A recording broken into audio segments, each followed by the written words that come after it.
vorige keer het ek vertel hoe die dapper optrede van koning Saul se seun Jonathan en sy wapendraer die Filistyne verras het.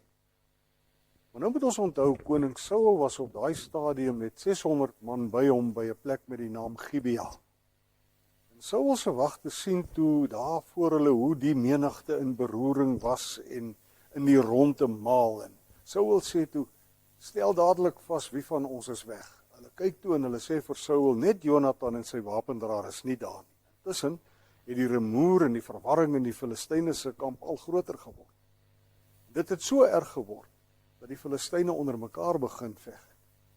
Ons lees in 1 Samuel 14 vers 21 dat die Israeliete wat voorheen saam met die Filistyne opgetrek het, weer oorgeloop het na die Israeliete toe wat by Saul en Jonathan was. En in vers 22 lees ons dat al die Israeliete wat in die Efraimsberge weggekruip het, gehoor het dat die Filistyne vlug en hulle het toe ook die vlugtende Filistyne agterna gesit.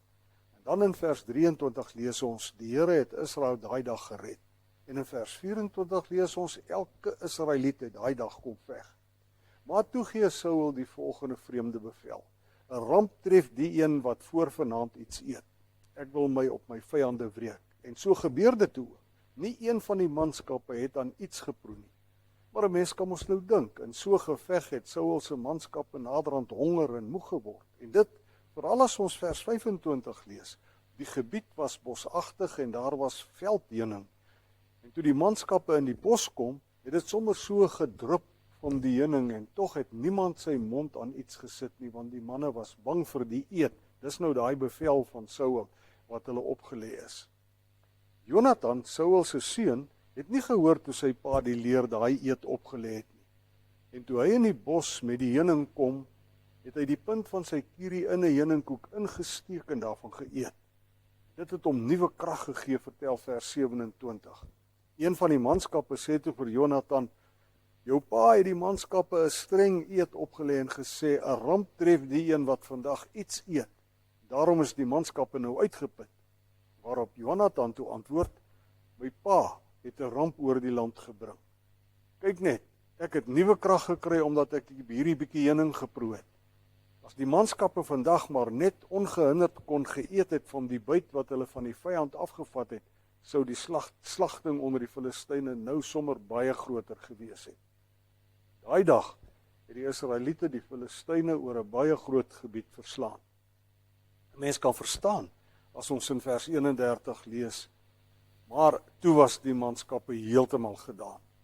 Hulle het toe op die byt wat hulle van die Filistyne afgevat het, toegesak en klein vee en beeste en kalwers gevat en op die grond geslag en sommer so by die bloed geëet. So staan dit in die Bybel.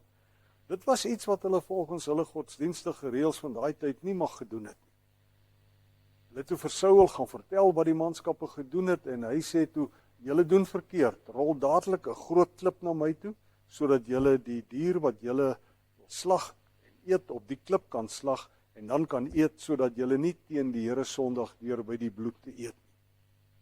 Hulle het dit toe so gedoen en Saul het toe daar 'n altaar vir die Here gebou.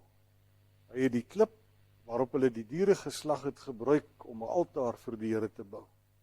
Daarna, so lees ons in 1 Samuel 14 vers 36, het Saul gesê, laat ons die Filistyne vannag agtervolg en laat ons hulle plunder tot môre ligdag. Ons moenie een van hulle laat oorbly nie. Die manskappe het gesê, kom ons doen dit. Maar die priester wat daar was, sê toe, laat ons God eers hieroor raadpleeg. En in vers 37 lees ons dan, toe het Saul vir God gevra, moet ek die Filistyne agtervolg? Sal u hulle in Israel se mag oorgee? Maar God het hom nie geantwoord. Die volgende keer vertel ek wat hierna gebeur het.